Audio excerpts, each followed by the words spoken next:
Hey guys, welcome back to my channel. I hope you're all doing well. Today's video is going to be a makeup tutorial on this look right here. Chandra, one of my subscribers, hey girl, she requested that I do a look using the Morphe 35F palette using kind of a rusty red warm tone. So this is the look I created. I hope you guys enjoy it and let's just jump right into the video.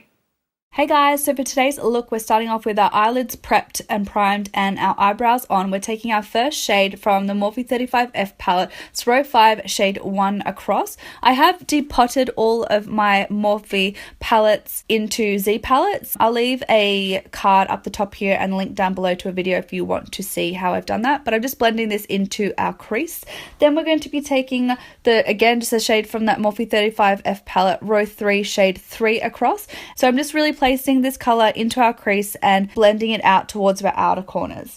Then we're going to deepen up the crease a little bit more. This is row 5 shade 6 across, and I'm just focusing this a little bit more densely into our crease area. So I'm just going to keep blending that in using windscreen wiper motions and also little circular motions to really get a nice blown out diffused look to the shadow, and just building it up and putting on a little bit more product at a time and then blending it out. I wanted to leave these clips of me blending in so you can actually see, I've just sped them up, but I want you to see how long it actually takes me to blend out a shadow to make sure everything's really seamless and looking good. It's not a blending isn't a technique that happens straight away, and I think you definitely have to work at it. So when you think you're finished blending, blend a little bit more. That's my motto. I like to go in with small amounts and then slowly build up the crease color. It's best to do that rather than going in with like a huge amount and then you've got this huge patch and it's really hard to blend out. Put a little bit on your brush at a time and then blend it out. We're going in with our initial shade that we used earlier to again blend out those edges. Sometimes once you've worked with darker shades, it's nice to go back in with those lighter shades just to blend out the edges. It'll really give a nice diffused look to your overall creation. Then we're going to be taking a teeny tiny amount of black. This is row 5 shade 7 across, and I'm just wiping a bunch of that product off onto the back of my hand. I do not want to go in with black super harsh at all. Then I'm just going to blend out the black using that same shade we used earlier, row 5 shade 6 across, and blending out that black. Then I'm taking my MAC Pro Longwear concealer in its shitty little bottle I'm trying to get every little last scrap out of, and I'm just going to begin to cut my crease. I had a bit of trouble today. I don't know, sometimes it's hard and I just not feeling it with the cut crease, and today was one of those days. I had a really hard time getting a really precise line, so you'll see I switch up the brushes quite a bit throughout this. I started off with quite a large shader brush and then moved on to more of a flat definer brush, which is what I normally like to use, but as you can see I'm just flicking out the edges there to kind of give a almost wave appearance to the eyeshadow, or the cut crease I should say. And then we're going to start on the next eye. Now once that eye is all done, I'm going to be taking this really beautiful coppery shade. This is row 3 shade 1 across, and how stunning is it? I'm just using a small flat shader brush to really pack that onto the eyeshadow. I have spritzed it a little bit as well with some MAC Fix Plus to really get the intensity and pigmentation that I'm after. So again, just very slowly patting and pressing this into my lid until I've got the desired intensity that I'm after. Then we are going to go into a slightly deeper color. This one has a little bit more of a cranberry hue, if you will, and this is row 4 shade 4 across. And again, just using that same brush and really packing that onto the outer corners of my eye.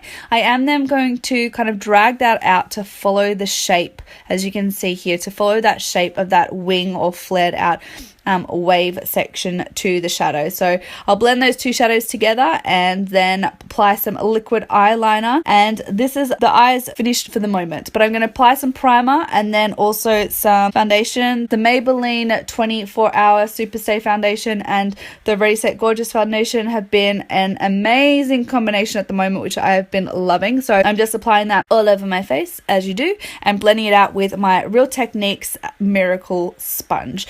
So again, just blending it all out until it's all looking great, and then again with my shitty little MAC Pro Longwear, Anyway, applying that to my faces under my eyes and then spreading it out with a little brush, so middle of the forehead, down the bridge of the nose, and also my chin to highlight my face as well. And again, just blending it all out with my Real Techniques Miracle Sponge. So again, just getting nice and close to that winged eyeliner will give it a really nice crisp finish. And yeah, just keep blending away until you're obviously happy with how it's blended.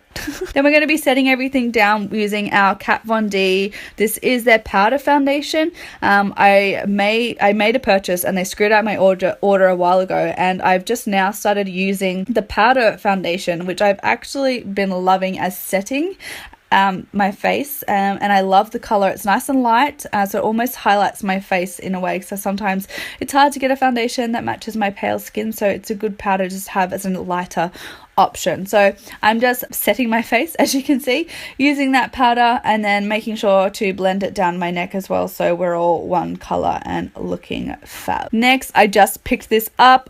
It is the Opal, or Becca's Opal highlight set.